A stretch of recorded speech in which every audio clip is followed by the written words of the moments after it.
ما لا طاقة لنا به واعف عنا واغفر لنا وارحمنا أنت مولانا فانصرنا على القوم الكافرين.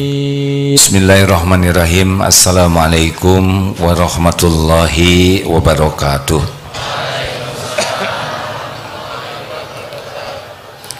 Alhamdulillahi rabbil alamin. Alhamdulillahilladzi anzala sakinah fi qulubil mu'minin liyazdadu imanan ma'a imanihim. Allahumma salli ala sayyidina Muhammad wa ala alihi wa ashabihi ajma'in. Allahumma inna nas'aluka ilman nafi'an. Allahumma aftah lana hikmataka ya Allah, wansur alaina rahmataka ya dzal jalali wal ikram. Allahumma a'inna ala dzikrik wa syukrik wa husni ibadatik. Wahai Allah yang maha menatap, berkahi majelis ini, jadikan pertemuan ini penggugur dosa-dosa kami, penguat iman kami, penambah amal soleh kami, pembersih hati kami. Jadikan majelis ini menjadi ladang keberkahan sisa umur kami. Taqabbal minna ya arhamar rahimin, innaka antas samiul alim. Amin ya rabbal alamin. Kita ulang dulu yang 160 supaya mengingat kembali apa yang dipelajari kemarin. Silakan Ustaz. Kajian Al-Hikam nomor 160. Bismillahirrahmanirrahim. Idza aradta ayyaftaha laka babar raja'i fashhad ma minhu ilaika, wa idza aradta ayyaftaha laka babal khaufi fashhad ma minka ilaihi. Apabila engkau ingin dibukakan oleh Allah pintu harapan, maka perhatikan kebesaran nikmat-nikmat dan rahmat Allah yang berlimpah-limpah kepadamu. Dan bila engkau ingin dibukakan bagimu pintu takut, maka perhatikan amal perbuatanmu terhadap Allah. Amalan yang paling disukai Allah adalah hati yang bertauhid. Semua nabi tugas utamanya adalah memperkenalkan Allah sehingga umat manusia mengenal Allah dan menuhankan hanya Allah.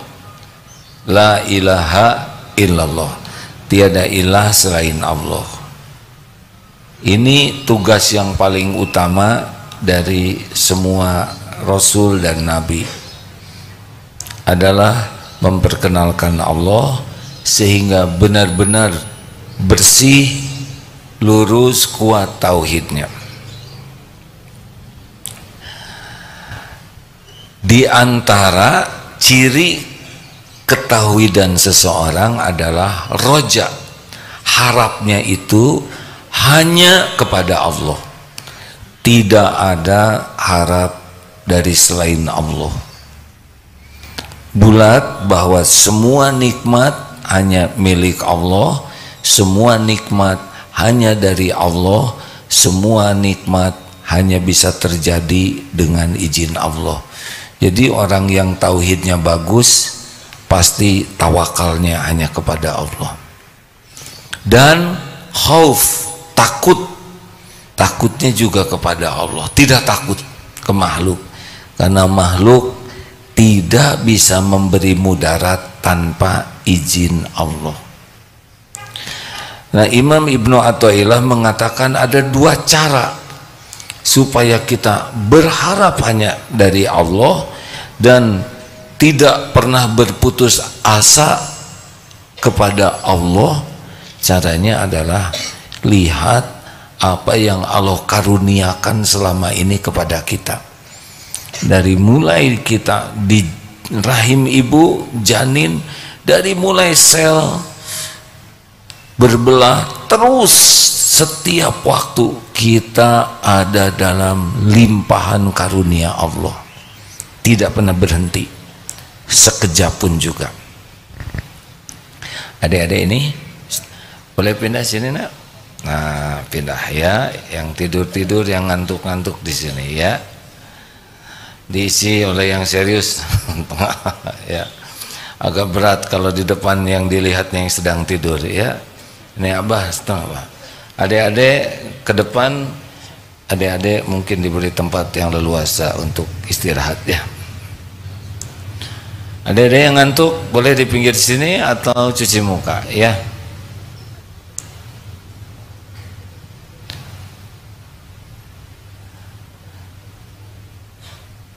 Ini kajiannya agak berat untuk adik-adik, jadi kemungkinannya tidak fokus. Dan kalau tidak fokus, pas di depan saya kelihatannya akan lebih baik yang fokus.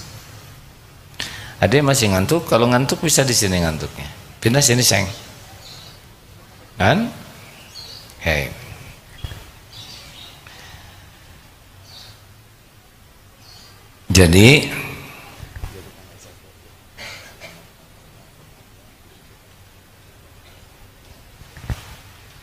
Jadi semua ancaman, bahaya, musibah itu tidak akan terjadi tanpa izin Allah. Kalau Allah izinkan terjadi, Allah tidak izinkan tidak terjadi. Tapi setiap yang zalim akan memikul dosanya.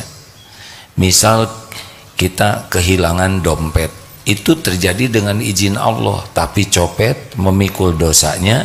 Dan kita tergantung cara menyikapinya. Kalau kita menyikapinya ridho dengan ujian lalu sabar, walaupun kita sempurnakan ikhtiar sebagai amal soleh, maka kita dapat pahala dari hilang dompet. Termasuk di Palestina, penyerbuan Israel tidak bisa terjadi tanpa izin Allah, tapi Allah tidak ridho.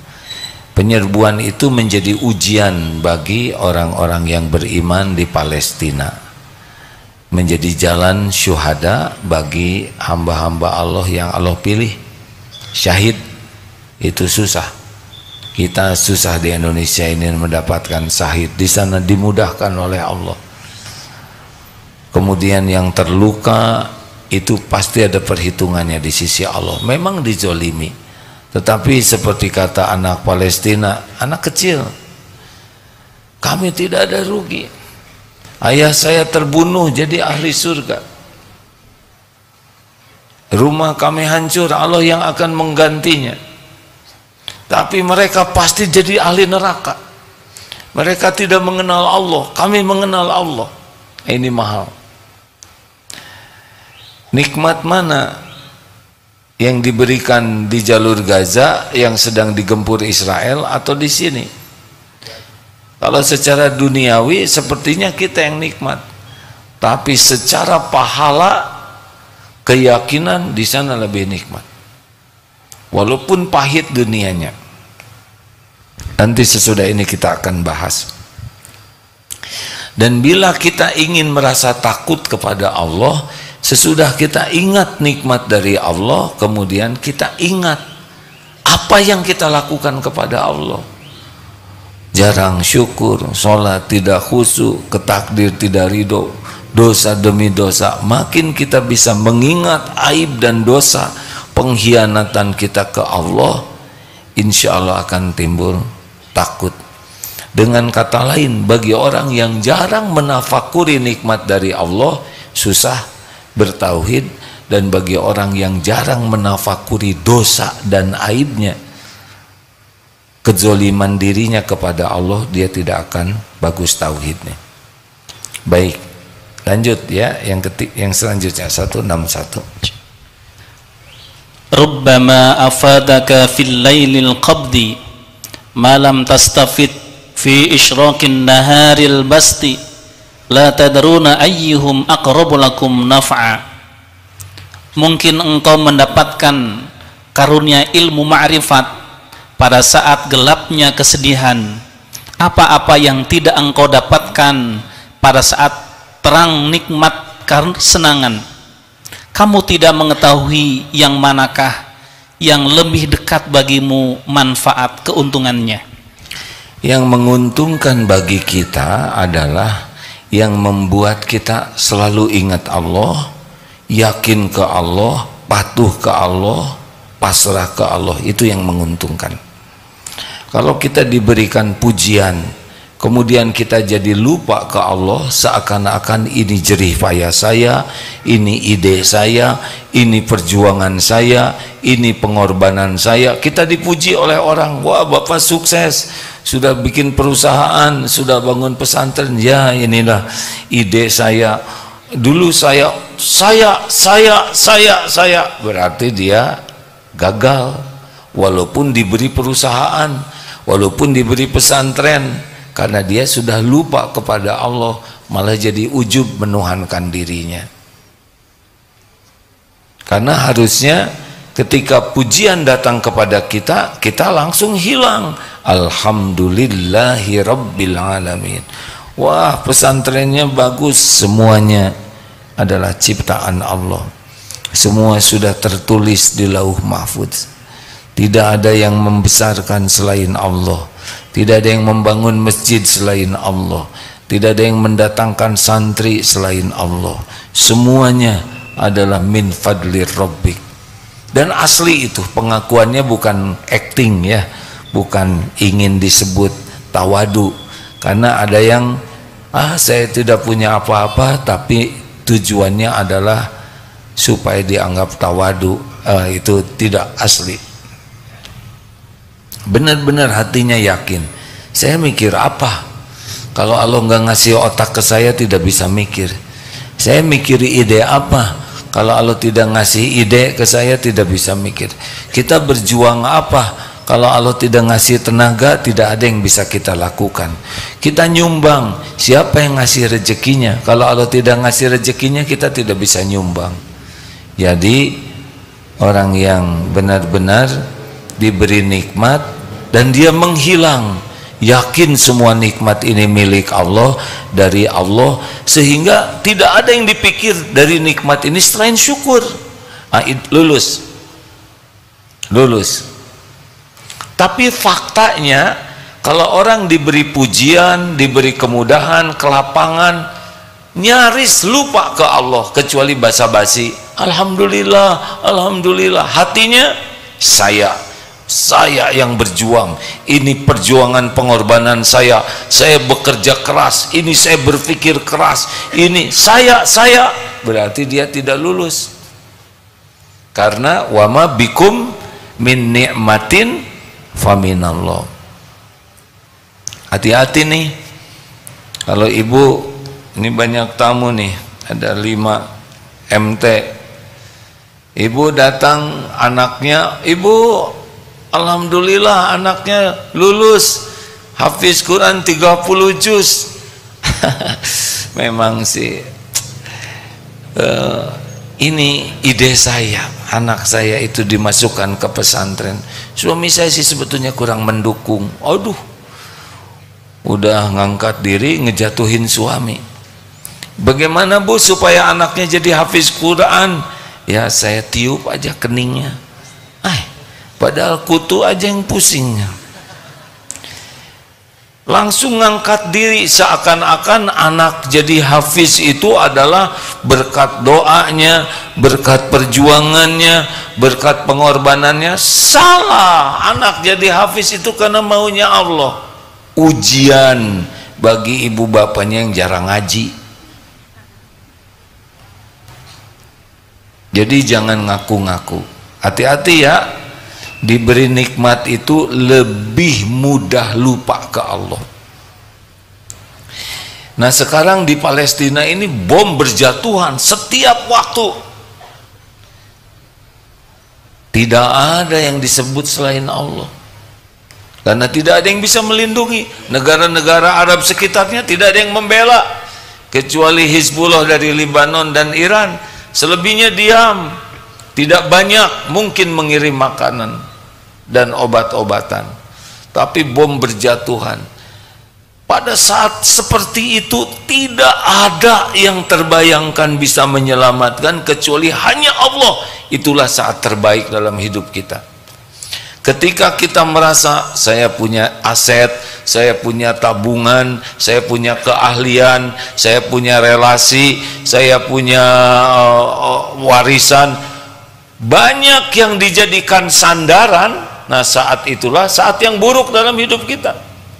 Jadi saat terbaik itu ketika Allahus Somad, tidak ada yang disandari selain Allah. Itu saat yang paling Allah sukai. Makanya beberapa istri, ibu-ibu menderita. Kenapa? Karena lebih berharap dari suami daripada berharap dari Allah. Bersandar ke suami, takut kehilangan suami, takut suami meninggal, takut pensiun. Itulah yang membuat tidak bahagia. Kenapa? Karena hatinya bersandar kepada selain Allah. Oleh Allah yang maha tahu isi hati, turunkan aja kegelisahan. Bisnis tidak pernah bersandar kepada, wah bagaimana ini ekonomi sedang sulit. Mau lapang, mau sulit, sama apa? Sama-sama yang membagikan rezekinya hanya Allah. Oh gimana nih kalau nanti harga-harga naik, mau harga murah, harga naik, tetap saja yang memberi rezeki adalah Allah. Nah, kalau sudah bergantungnya hanya ke Allah saja, tenang itu. Ya, lihat beberapa video dari pemuda, orang tua, anak-anak di Palestina, jauh di atas kita keyakinannya tuh, tidak takut kepada mati tuh. Yakin mati dalam peperangan di jalan Allah itu adalah syahid. Jadi ahli sorga, bisa memberi syafaat kepada 70 anggota keluarganya, kehormatan. Yakin orang yang mati syahid itu tidak mati seperti matinya kita. Yakin bahwa Allah akan membalas. Itu nikmat besar hadirin. Dan biasanya nikmat seperti itu justru lebih terbuka ketika dalam kepepet kesulitan. Jadi kalau sebetulnya kita dalam kepahitan, kesulitan, itu bagian nikmat dari Allah kalau membuat kita dekat dengan Allah. Berapa banyak ibu-ibu jadi ahli tahajud ketika suaminya lincah lagi. Ya Allah, biasanya enggak tahajud. Harus berterima kasih tuh kepada suami yang lincah, karena sudah menjadi syariat ibu ahli zikir, ahli tobat, ngaji terus. Ya, berapa banyak yang ditagih oleh debt collector dan wiridnya kuat. Harusnya berterima kasih tuh ke debt collector, karena sudah menjadi jalan dia berlindung ke Allah. Sebelumnya nggak ada takutnya, nggak berlindung ke Allah. Berapa banyak koruptor yang ditangkap yang sekarang jauh lebih soleh dibanding sebelumnya.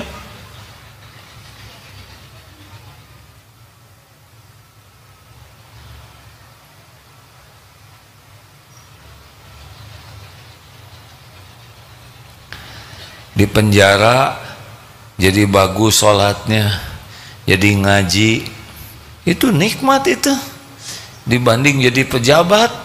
Sebelum ditangkap sholat belang betong, Jumatan tidak mau telat 2 kali, yaitu kalau ke masjidnya telat pulangnya duluan. Petantang petenteng, sombong, merasa dilayani, nyuruh seenaknya. Tapi ketika ditangkap, di penjara udah gak bisa sombong, karena namanya juga narapidana. Di sana tidak bisa sembarangan, tidak bisa maksiat, tidak bisa berzina. Kalau toh di penjara jadi taat, itu nikmat yang lebih besar dibanding ketika jadi pejabat. Harusnya berterima kasih itu sama yang nangkepnya ya. Difitnah, dengan difitnah Kita telepon ke sini tidak ada yang bela, telepon ke sana tidak ada yang bantu. Akhirnya kepada Allah, ya Allah, hasbunallah wa ni'mal wakil. Hanya Engkau satu-satunya. Itu saat terbaik dalam hidup kita. Ketika kita tidak bersandar kepada apapun, siapapun selain Allah. Jadi saat terbaik itu bukan ketika kita dipuji, dikagumi, diwisuda, diangkat-angkat, kemudian dapat jabatan, itu lebih mudah lupa ke Allah.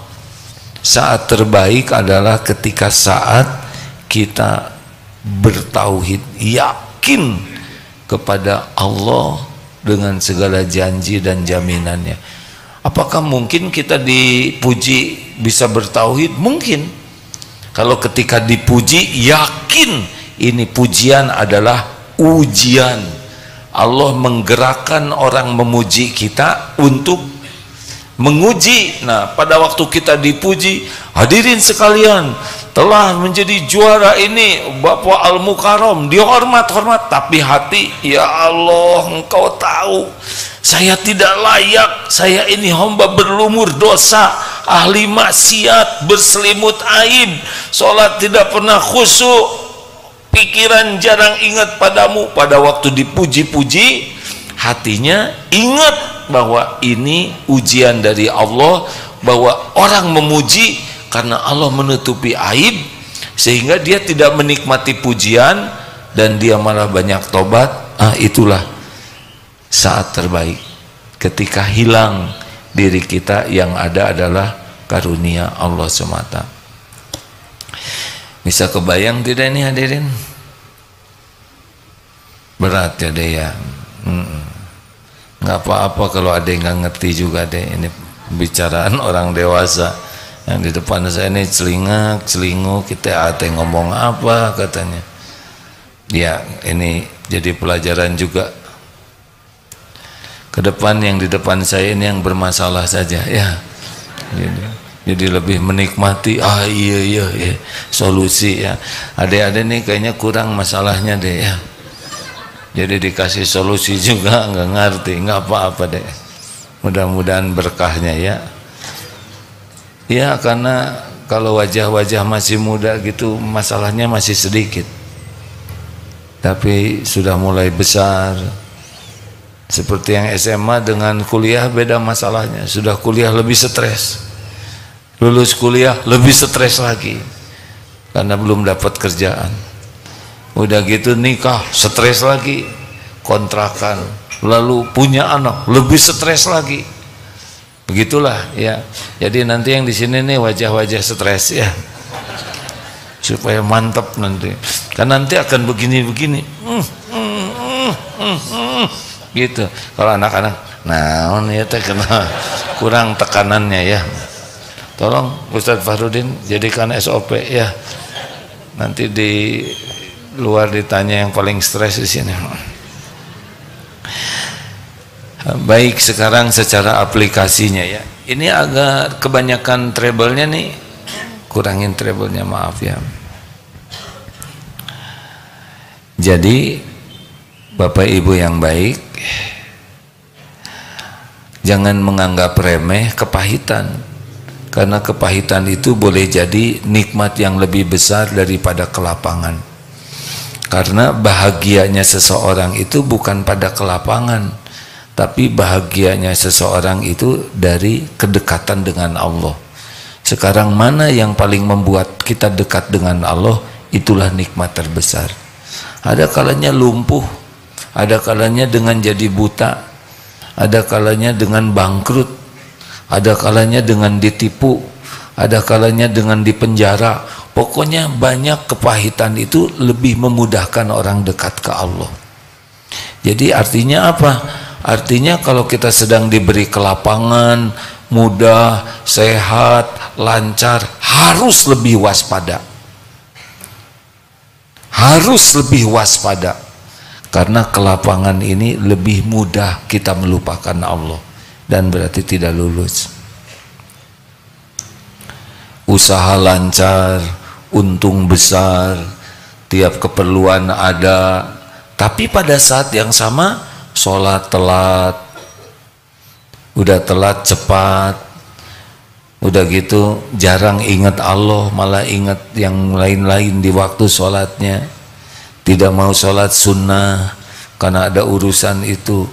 Padahal rezeki makin banyak, anak dipuji di sana, masuk ke perguruan tinggi yang disukai, terus semua dunia tuh diwawai, dunia ini mudah, suaminya dipromosikan karirnya bagus, ibu ke salon aja langsung bisa didempul dan di operasi plastik ya, lancar, operasi plastiknya tidak gagal, semua dimudahkan urusan dunia, tapi saat yang sama ke Allah tidak ingat, tahajud tidak ingat, baca Quran jarang, kemudian zikir jarang, doa juga jarang. Ketika ditanya kenapa jarang doa, habis semuanya udah ada, mau minta apa lagi? Aduh, padahal minta syukur, minta ampun ke Allah, rezekinya belum dipakai benar. Hati-hati, hati-hati.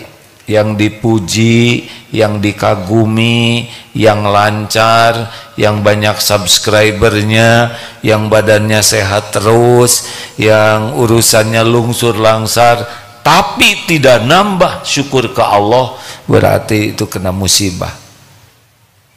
Sebaliknya, yang difitnah, yang sakit, yang ketipu, yang PHK, yang disakitin pendamping hidupnya, atau kejadian pahit apapun, tapi membuat dekat dengan Allah, itu nikmat yang sangat besar. Jadi mari kita lihat paradigma nikmat besar itu jangan dari pandangan duniawi, tapi jadi dekat dengan Allah atau tidak. Masih ingat kisah yang ada yang nanya itu, saya ini padahal sholat saya masih belang betong katanya, tapi bisnis saya lancar, proyek-proyek saya bagus semua, mobil bagus, badan saya nggak sakit-sakit, keluarga saya juga lancar, padahal saya jarang sholat, Jumatan juga langka, zakat juga nggak saya, padahal saya juga suka maksiat. Misal ada yang berkata begitu, tapi saya tidak kena musibah, tidak ada yang memfitnah. Justru musibahnya itu, musibahnya dimudahkan dunia, tapi terhalang untuk dekat dengan Allah. Tidak pernah ke masjid, tidak bisa tahajud, tidak saum, tidak baca Quran, itu musibahnya. Ditutup jalan untuk bisa mendekat ke Allah. Baik, begitu. Ada pertanyaan?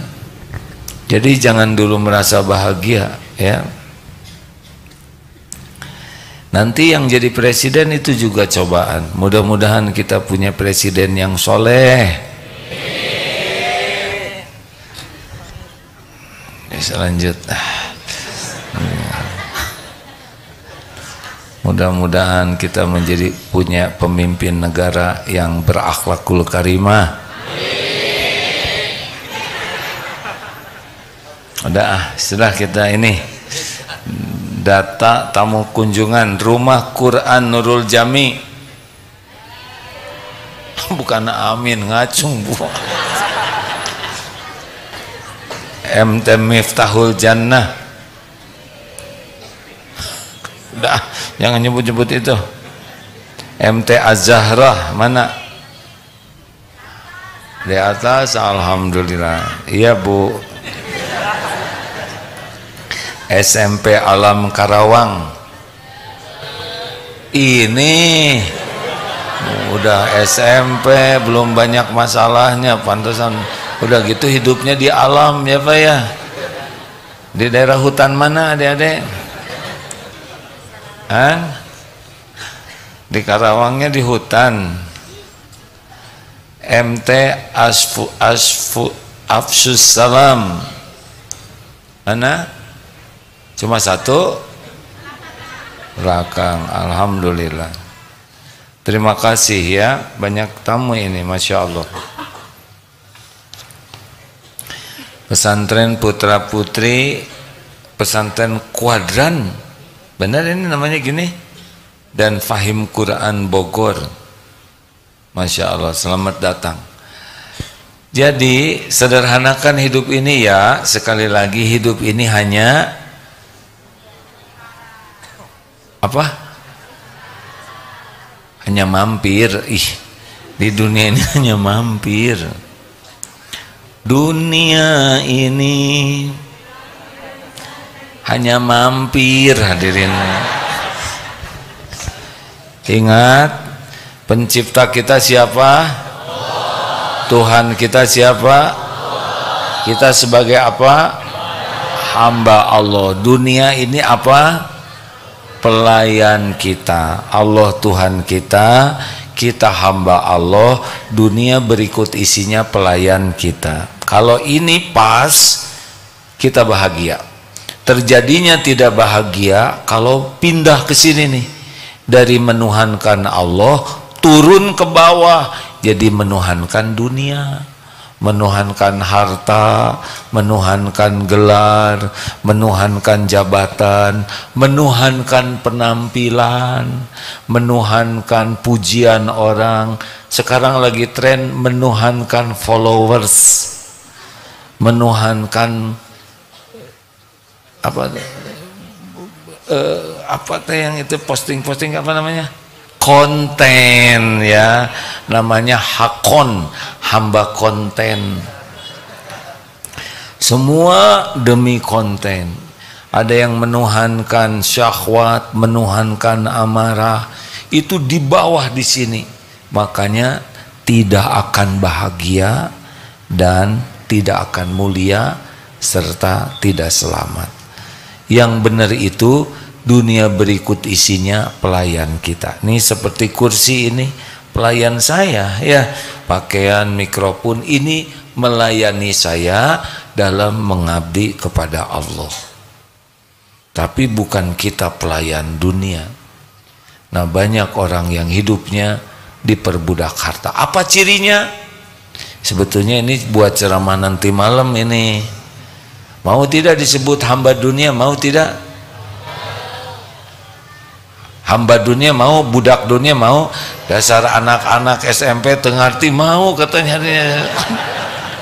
Kurang dewasa deh. Mau disebut ini hamba dunia, diperbudak dunia, mau tidak? Berarti kita sepakat bahwa hamba dunia tuh jelek. Nih beberapa ciri-cirinya, Bu, Ibu. Khusyuan mana ibu-ibu? Sholat atau dandan? Nah, ciri itu. Kalau hamba Allah khusyuan sholat, kalau hamba penampilan khusyuan gitu ya kan. Sholat semenit selesai, dandan sejam Bu, 2 jam ibu. Banyakan mana baca Al-Quran atau baca berita dan medsos? Nah, udah jelas hamba siapa ya enggak? Bukan tidak boleh baca yang lain-lain, tapi mana yang lebih dominan? Banyakan mana uang buat sedekah atau untuk belanja keperluan dan kesenangan diri?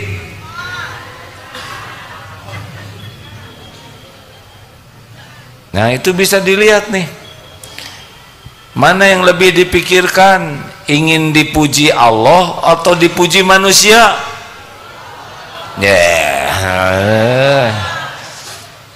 Apa cirinya ingin dipuji manusia? Sering sakit hati. Kalau orang yang senang dipuji Allah mah nggak ada sakit hati.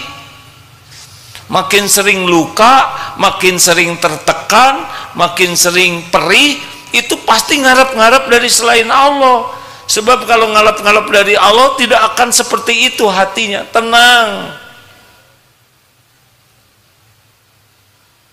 Mikir.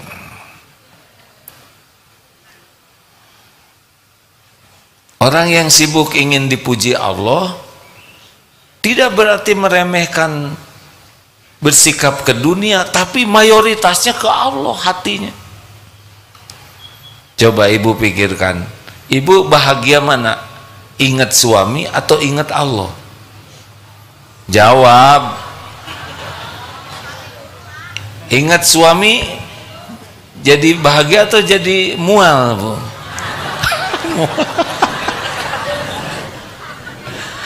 Mual.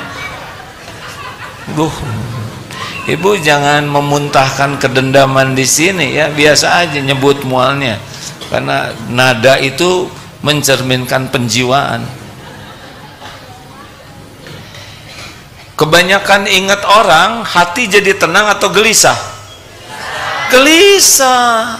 Bukan tidak boleh ingat orang, gimana kita gaul dengan orang.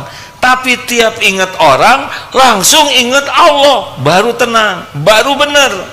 Kalau ingat orang terus-terusan, nggak pernah bahagia hidup ini. Betul, Bu? Makanya ibu nggak usah deh terlalu cinta sama suami.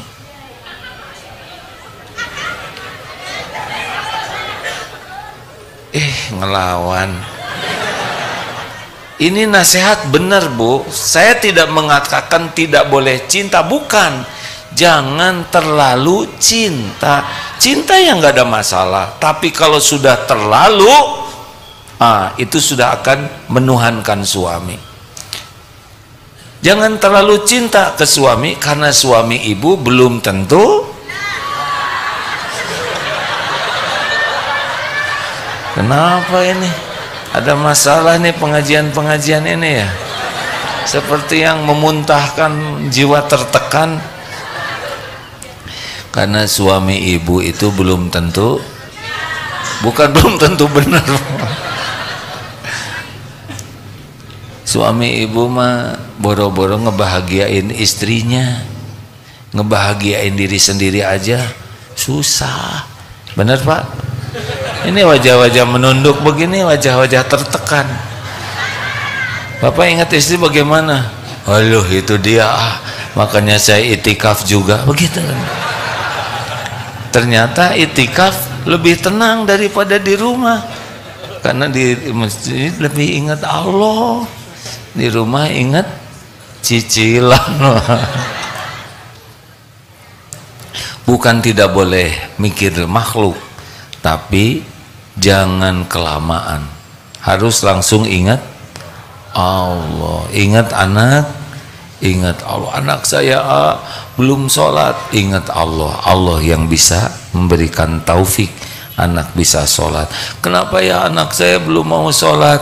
Ini ujian dari Allah. Jangan-jangan karena ibu bapaknya jarang tobat. Wa ma asobakum min musibatin fabima kasabat aidikum.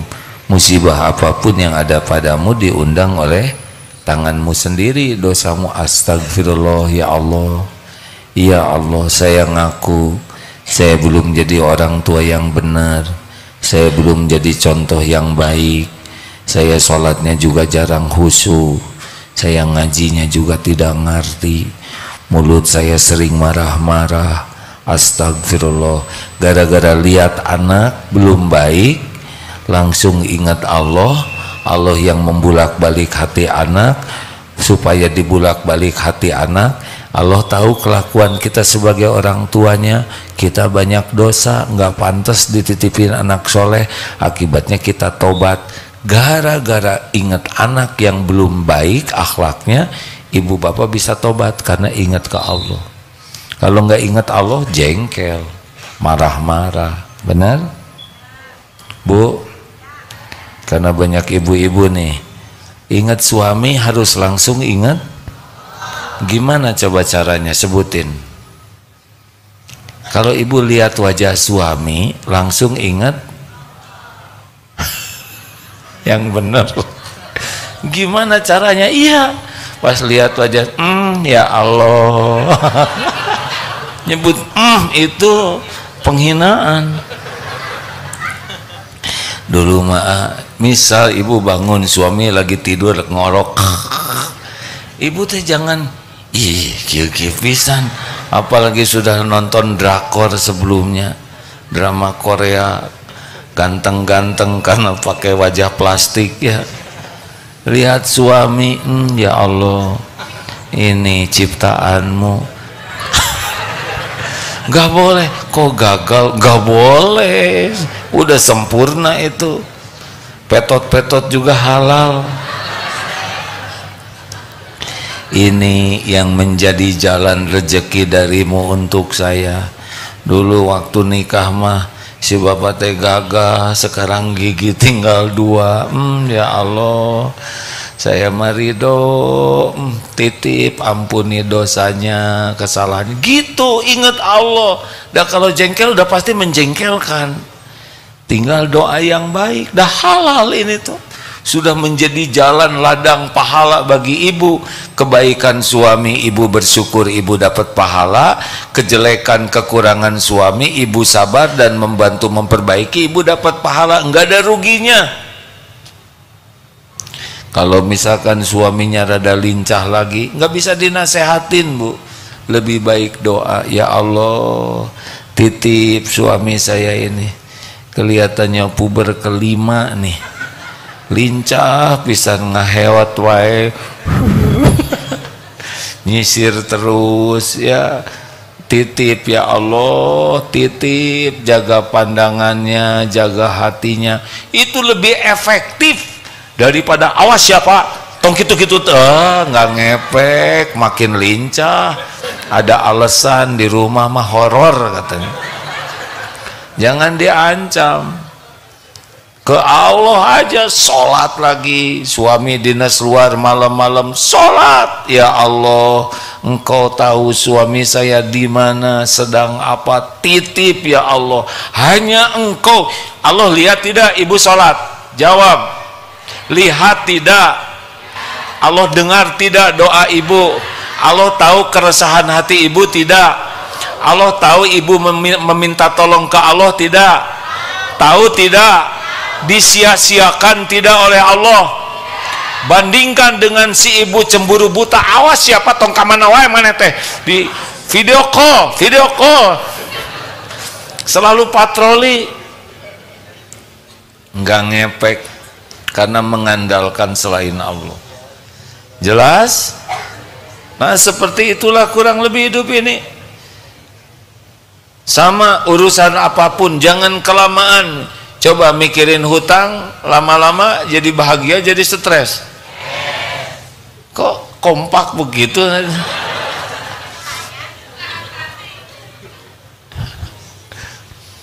Bisa sering kesini nih ibu-ibu. Lega katanya di sini.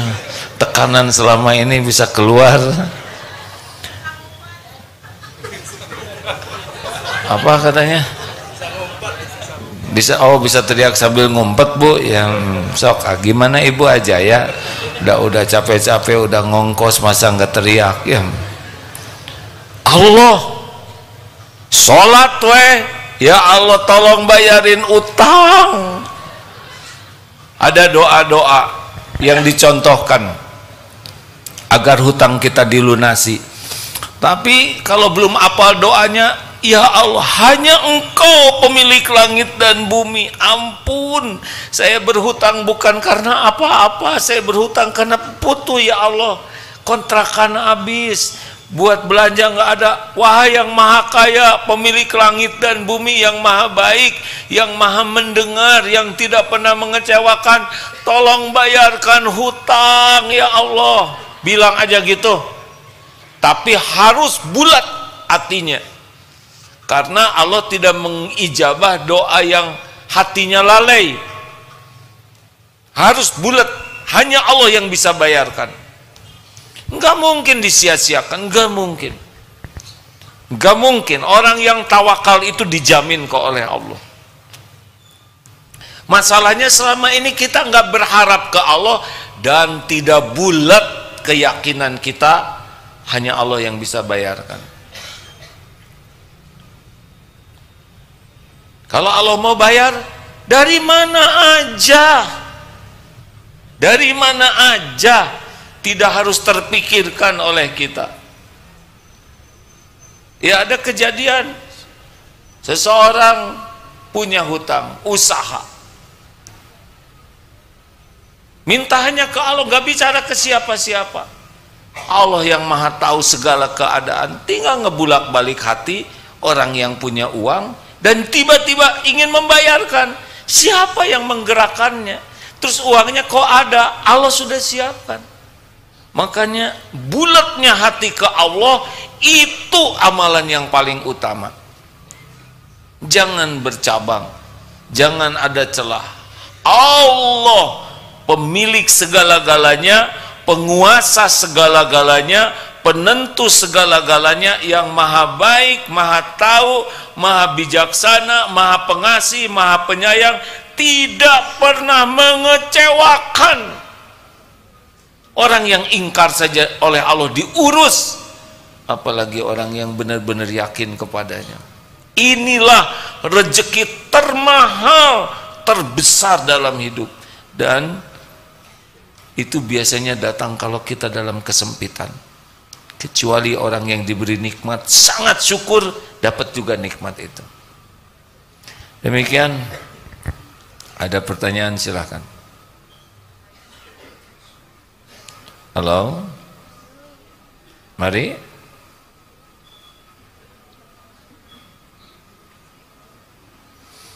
Ini Ndud lagi nonton ya, Ndud. Ndud ini sahabat saya yang oleh Allah ditakdirkan lumpuh. Adik kakaknya bernama Teh Isoh, kalau nggak salah 46 tahun sudah lumpuh, berbaring duanya. Ibunya meninggal, bapaknya meninggal, tapi tetap saja rezekinya datang sendiri. Datang itu ke kamar, tidak bisa wudhu, ada yang membantu wudhu. Tidak bisa ke mana-mana, ada yang ngegotong. Sakit, ada dokternya. Rezeki datang sendiri. Dulu ada Mas Punto, saya ingat di lantai 4 ya kan? Di lantai 4 tunanetra, kakinya lumpuh. Ini ganda nih, mata nggak lihat, kaki lumpuh. Gimana rezekinya? Naik itu dari bawah tuh, merayap set ke tangga ini terus saja. Mendekat ke kamarnya, masuk tuh rezekinya tuh, piring, sendok, gelas, masuk. Ada aja di depannya, dibawa oleh santri maksudnya. Bukan merayap sendiri hadirin, ada yang bawa. Allah gerakan. Sekarang tidak di sini. Sekarang di mana? Dengan istrinya, ya. Di Buah Batu. Oh, Allah gerakan, ada muslimah yang mau jadi istrinya. Begitulah. Ya, semuanya ada yang ngatur. Ada pertanyaan, silakan. Kalau tidak ada, alhamdulillah. Adakah? Nyari di sini kan? Ada? Kalau tidak lebih baik tidak ya.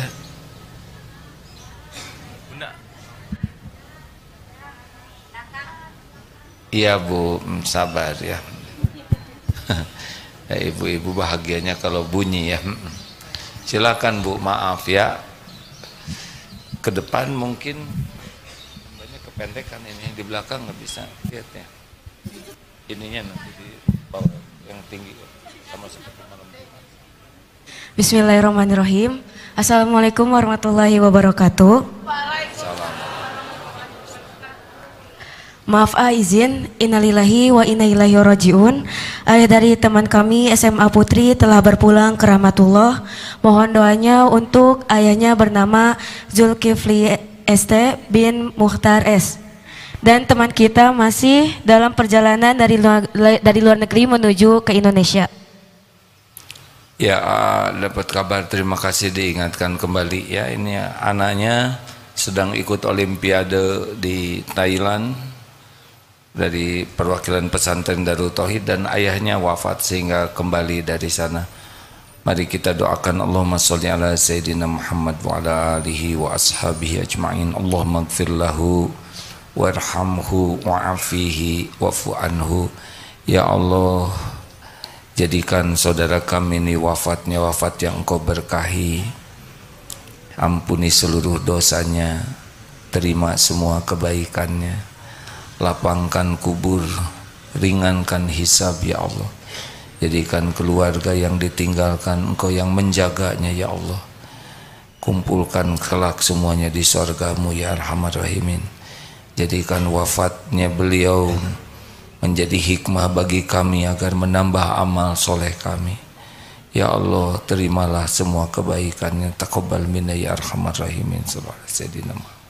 Amin ya Rabbal. Ajal tidak pernah diduga ya. Allah merahasiakan ajal 3 hal: waktu, tempat, cara. Kita akan meninggal pada waktu yang ditetapkan. Kita akan datang ke tempat kita dicabut nyawa, dan dengan cara yang Allah kehendaki. Orang tidak bisa meninggal kecuali dicabut nyawanya oleh malaikat atas perintah Allah. Walaupun bunuh diri, kalau tidak dicabut nyawa tidak bisa mati. Tapi kalau bunuh diri dan dicabut nyawanya, maka dia mati rugi. Orang yang meninggal dalam kebaikan disebut husnul khotimah. Agar husnul khotimah, agar kita meninggal baik, maka usahakan setiap waktu jadi orang baik. Pikirannya baik, perkataan baik, perbuatan baik, terutama hatinya baik. Terus saja begitu. Sampai nanti hadiahnya dari Allah adalah kebaikan, yaitu husnul khotimah. Semoga yang di perjalanan juga dimudahkan Allah ya. Silakan, ada pertanyaan lainnya? Ada? Tidak ada, nggak apa-apa Pak. Oh, silakan. 1, 2. Maaf ya Pak, ada yang bisa bantu? Insya Allah nanti malam kajian Ma'rifatullah, yaitu tentang ciri-ciri pecinta dunia. Tadi baru sedikit ya. Nanti kita akan tahu sebetulnya kita tuh pecinta dunia atau tidak, walaupun tidak mau ngaku. Iya Pak. Mim sudah. Oke. Tenang. Udah on Pak. Cek. Assalamualaikum warahmatullahi wabarakatuh. Assalamualaikum. Izin bertanya, saya Galang dari Karawang, gurunya anak-anak. Tadi ya. Jadi begini Pak, Bapaknya jauhkan sedikit, ya bicaranya lebih tenang. Silakan. Oke, tadi AA menyebutkan bahwa yakin bulat, insya Allah Allah akan membantu. Ya. Saat kami sudah yakin, tekadnya sudah bulat, sudah minta sama Allah, ya Allah, tolong Pak. Tapi masih belum ada hasil. Mungkin persepsi kami sebagai manusia. Baik. Adakah amalan-amalan khusus atau memang ibadah yang lain sebagainya untuk mempercepat pertolongan-pertolongan tersebut? Terima kasih. Assalamualaikum warahmatullahi wabarakatuh. Assalamualaikum warahmatullahi wabarakatuh. Yang paling tahu yang terbaik waktunya itu adalah Allah. Jadi tidak ada yang terlambat, dan mau apa juga dipercepat ya kan? Karena nikmat besarnya itu bukan pada pertolongan Allahnya, nikmatnya itu kita yakinnya ke Allah. Jadi kita jadi yakin, dan kalau udah yakin betul, hati ini akan berbaik sangka kepada Allah.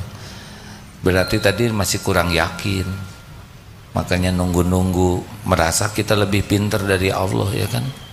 Cepat nih Allah, malam ini harus dibayar, nanti datang debt kolektornya, nanti jam 6:05 katanya tolong ya.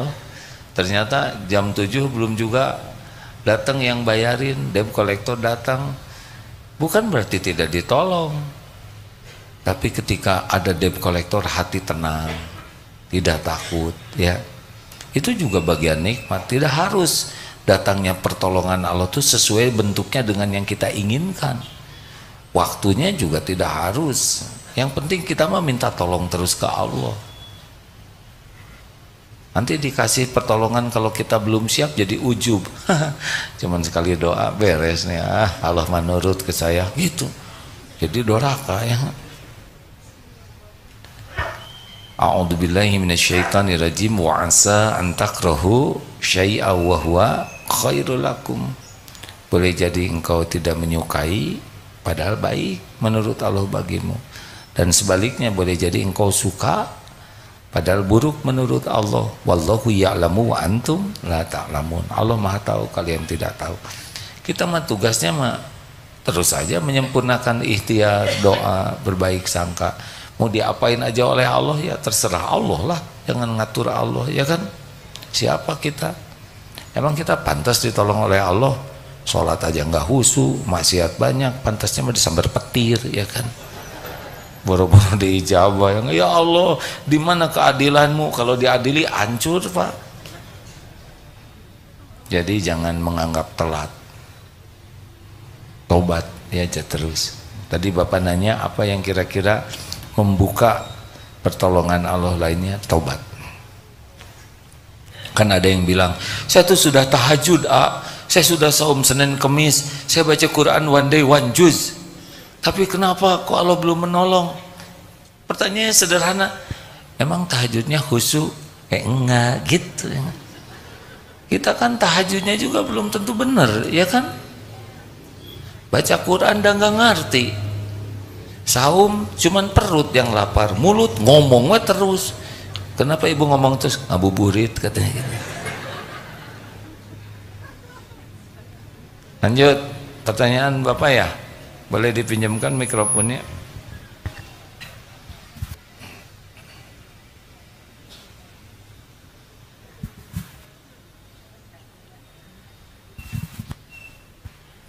Bismillahirrahmanirrahim. Assalamualaikum warahmatullahi wabarakatuh.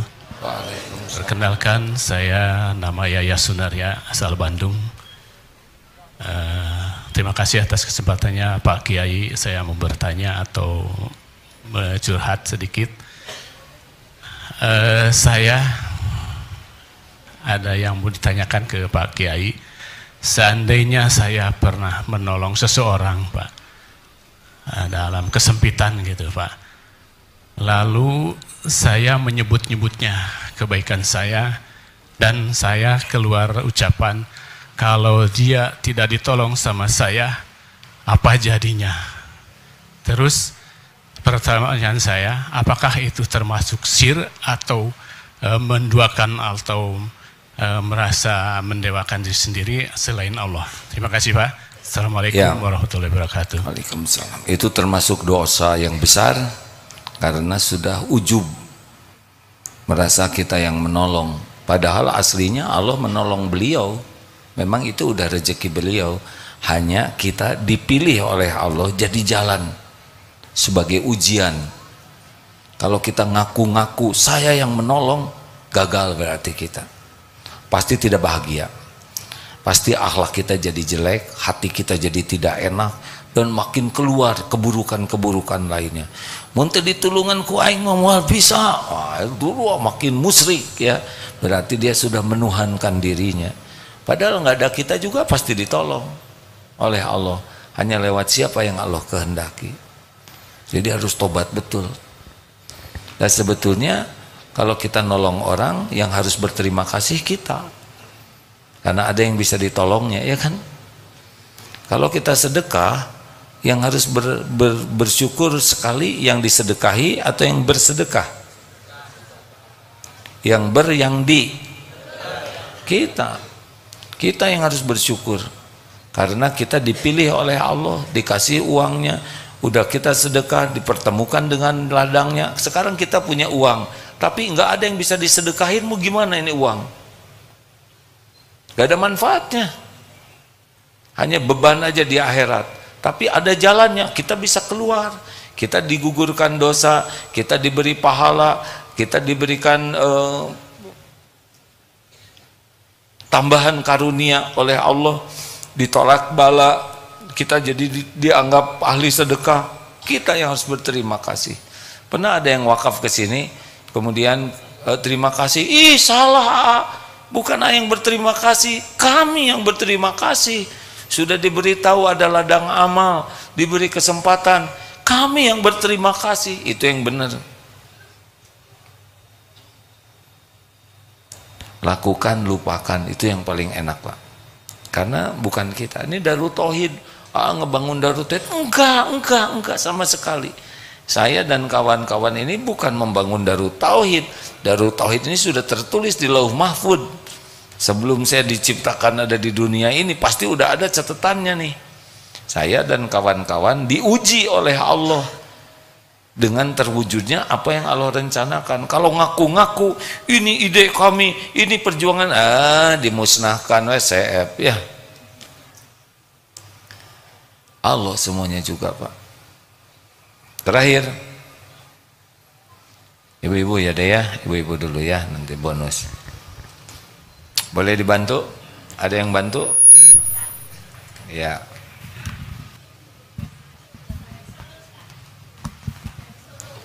Ibu dari mana? Oh, dari Solo. Ya, selamat ulang tahun ya, Bung. Ibu mau apa? Mau nanya? Oh, belum diabsen. Belum diabsen. Gak bisa, Bu, maaf, kurang terdengar. Ini mikrofonnya di sini. Gimana?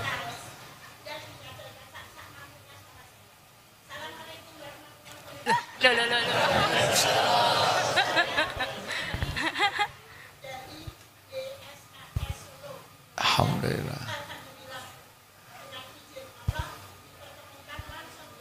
Ya, saya terjemahkan ya, Bu. Karena banyak yang menyimak lewat medsos ya. Ibu bisa.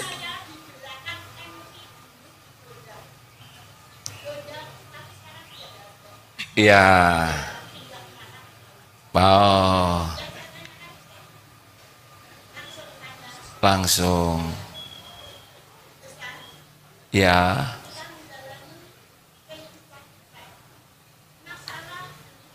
Masalah demi masalah timbul. Alhamdulillah. Bukan kita lalui, ibu lalui ya, Bu ya. Saya beda lagi.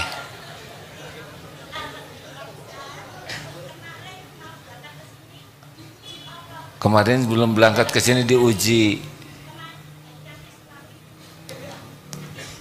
Apa? Sakit, tapi sembuh. Alhamdulillah. Yang ditanyakan,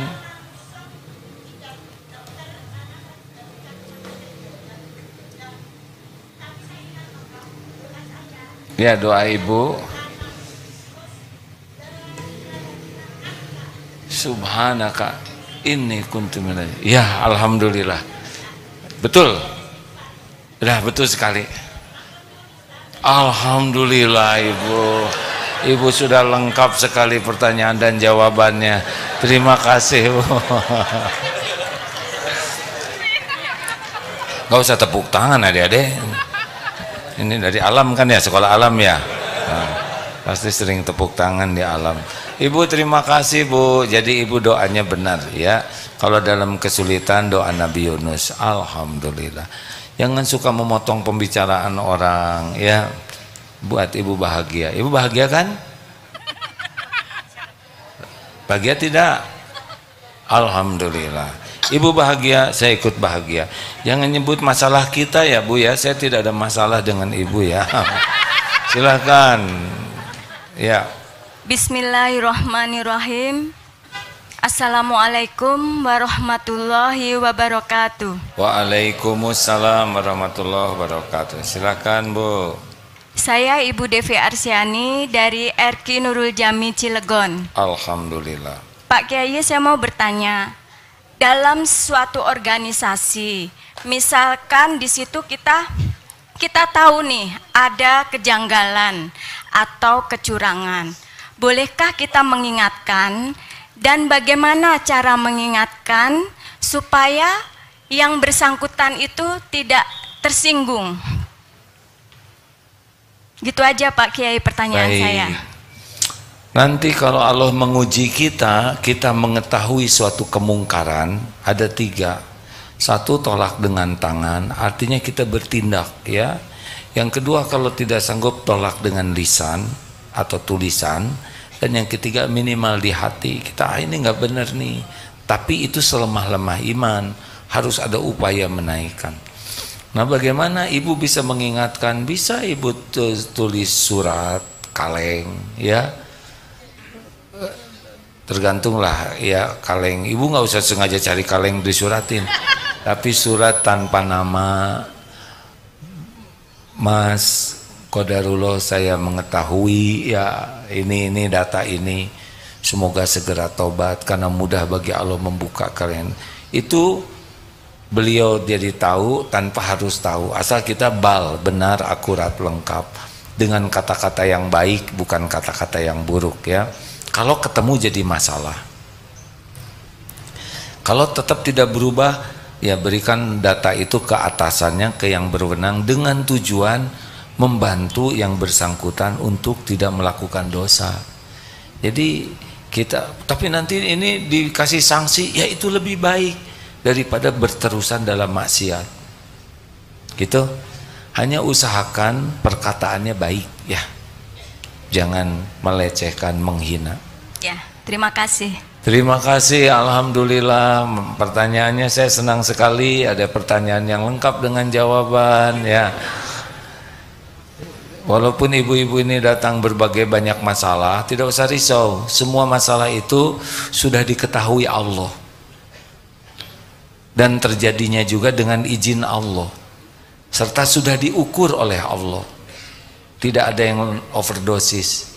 Apa yang ditunggu oleh Allah? Yang ditunggu adalah kita mengembalikan urusan ini kepada Allah sambil mematuhi Allah, itu aja. Jadi urusan itu tidak harus kita selesaikan dengan kepintaran kita, tidak. Urusan itu membuat kita takwa, takwa itulah yang mendatangkan bimbingan Allah menyelesaikan masalah. Jadi jangan coba-coba menyelesaikan urusan sendiri tanpa melibatkan Allah. Bodoh kita ini, rugi, pasti susah. Karena mudah dan susahnya masalah itu tergantung Allah nolong kita atau tidak. Kalau Allah nolong kita mudah, kalau Allah tidak nolong, yang sederhana aja susah. Itu kemarin ada yang tidid, gak terima, dia dikelaksonin, dia pepet, akhirnya ditangkap polisi. Sederhana, didit begitu ya. Coba kalau ada yang tidid, tinggal kita jawab tid gitu. Tapi masalah cetek saja banyak yang tidak bisa melewatinya karena jauh dari pertolongan Allah. Bu, mau ditolong oleh Allah nggak Bu? Jaga sholatnya ya, TBM, tepat waktu, berjamaah, kalau bisa di masjid terutama lelaki. Perbanyak sholat sampai 40 rakaat, 17 fardu, selebihnya rawatib, tahajud dan sunnah lainnya. Kemudian apalagi sedekah. Pokoknya kalau ingin ditolong oleh Allah langsung ingat yang alladzina yunfikuna fis sarra'i wad dharra, sedekah. Saya nggak punya uang, pakai makanan. Nggak punya makanan, pakai barang. Nggak punya barang, pakai tenaga. Nggak punya tenaga, pakai omongan baik. Saya nggak bisa ngomong baik, jangan ngomong jelek, itu pun sedekah. Pokoknya sedekah, langsung ingin tolong Allah, pintunya sedekah. Apalagi wal kadhiminal ghaidh, mau ditolong Allah jangan marah-marah, karena pertolongan Allah tidak datang kepada pemarah. Tuh kan Bu, makanya jangan marah-marah, sambil marah dia nggak ditolong. Pokoknya kalau ingin ditolong oleh Allah, tahan amarah, karena ciri ahli takwa adalah wal kadhiminal ghaidh, menahan amarah. Apalagi pengen ditolong oleh Allah, maafkan orang-orang, wal afina 'anin nas, maafkan, nggak ada benci, nggak ada sakit hati kepada orang beriman, ke saudara-saudara, maafkan. Langsung nanti kebuka pertolongan Allah kalau pemaaf. Kalau pendendam tidak, terhalang. Lalu apa? Wallahu yuhibbul muhsinin, berbuat baik terus. Walaupun orangnya nggak baik ke kita, kita tetap jadi orang baik. Dia pelit, gak apa-apa, kita sedekah. Dia tidak mau senyum, gak apa-apa, itu kan bibir dia, bibir kita yang ini, kita yang senyum. Apalagi sesudah itu tobat, perbanyak istighfar. Man lazimal istighfar ja'alallahu lahu min kulli hammin farajan wa min kulli dikin makhrajan wa razaqahu min haitsu la yahtasib. Kalau banyak istighfar, hati ditenangkan, jalan keluar ada, dan pertolongan Allah yang tidak diduga-duga. Allahumma salli ala Sayyidina Muhammad wa ala alihi wa ashabihi ajma'in.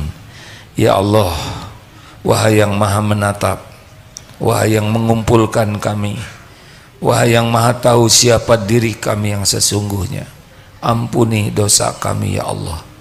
Ampuni semua dosa yang kami lakukan sepanjang hidup ini. Allahumma inna nas'aluka taubatan nasuha wa taubatan qoblal maut wa rahmatan indal maut wa magfiratan ba'dal maut. Allahumma hawin alaina fi sakaratil maut.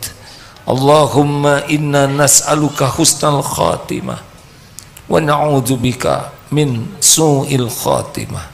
Allahumma ighfir lana wa liwalidina warhamhum kama rabbawna sigara. Ya Allah, ampuni semua akhlak buruk kami kepada orang tua. Ampuni dan sayangi orang tua kami ya Allah. Berkahi sisa usianya, karuniakan husnul khatimah, lapangkan kubur, ringankan hisab, jadikan ibu bapak kami ahli surga. Golongkan kami jadi anak yang tahu bakti, tahu balas budi. Allahumma ighfir lil mu'minina wal mu'minat wal muslimina wal muslimat al ahya'i minhum wal amwat. Ya Allah, ampuni guru-guru kami, para ulama yang menjadi jalan hidayah-Mu kepada kami. Muliakan keluarga dan keturunannya. Ampuni hamba-hamba-Mu yang berbuat baik kepada kami, yang terang-terangan, yang sembunyi-sembunyi. Engkau maha tahu. Golongkan kami menjadi hamba yang tahu balas budi. Ampuni ya Allah hamba-hamba-Mu yang pernah kami zolimi, sengaja, tidak sengaja.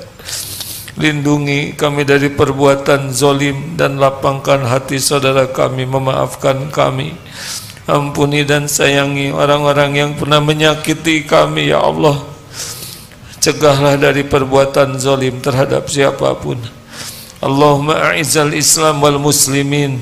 Allahumma ansur ikhwanana mujahidin fi Palestina. Tolonglah ya Allah saudara-saudara kami di Palestina. Engkau menyaksikan segalanya, Engkau mengetahui segalanya. Ya Allah, kami mohon teguhkan keyakinan iman saudara-saudara kami. Berikan ketenangan dalam segala keadaan ya Allah. Lindungi ya Allah dari kejahatan kaum zalimin. Jadikan setiap yang wafat Engkau jamu ya Allah, jadi syuhada di surga-Mu. Jadikan yang terluka Engkau kuatkan, Engkau sembuhkan, Engkau muliakan. Ya Allah, jangan biarkan kaum zalimin berjaya ya Allah. Semuanya ada dalam genggaman-Mu. Hasbunallah wa ni'mal wakil, ni'mal maula wa ni'man nasir. Persatukan kaum muslimin muslimat ya Allah. Ampuni kami belum bisa berbuat banyak ya Allah. Berikan kemampuan bagi kami berbuat sesuatu selain dengan doa ini. Namun ijabah doa kami ya Allah. Mampukan kami berbuat sesuatu untuk membebaskan Masjidil Aqsa dari kaum Yahudi ya Allah. Hanya Engkau yang maha kuasa menolong. Hasbunallah wa ni'mal wakil, ni'mal maula wa ni'man nasir. La ilaha illa anta subhanaka inna kunna minaz zalimin. Rabbana atina min ladunka rahmah wa hayyi lana min amrina rasyada. Ya Allah, jadikan jamaah hadir ini, para tamu ini Engkau muliakan dengan ilmu yang manfaat, amal yang Engkau terima. Karuniakan iman yang teguh ya Allah, lahir batin sehat wal afiyah, rezeki yang halal barokah. Undang ke Baitullah ya Allah, sempurnakan menjadi haji hajah mabrur mabrurah. Istiqomahkan dalam iman Islam, dalam amal soleh ya arhamar rahimin. Jadikan akhir hayat kami semua husnul khatimah wa na'udzubika min su'il khatimah. Rabbana atina fid dunya hasanah wa fil akhirati hasanah wa qina azaban nar. Subhana rabbika rabbil izzati amma yasifun wa salamun alal mursalin walhamdulillahi rabbil alamin. Pesan khususnya ke tamu yang mungkin nanti tidak ketemu lagi ke sini, kalau pilpres nanti jangan sampai busuk hati karena pilpres ini ya. Tinggal pilih yang mana yang kira-kira paling dekat dengan Allah, kemudian kita istiqoroh, coblos, dan tidak usah sibuk mengomentari pilihan orang lain. Ada yang lebih penting, yaitu kita tetap bersatu ya. Jangan busuk hati karena pilpres. Walaupun kita punya pilihan, orang lain juga punya hak memilih yang berbeda dengan kita. Mudah-mudahan Allah mengaruniakan kepada kita pemimpin yang adil. Assalamualaikum warahmatullahi wabarakatuh.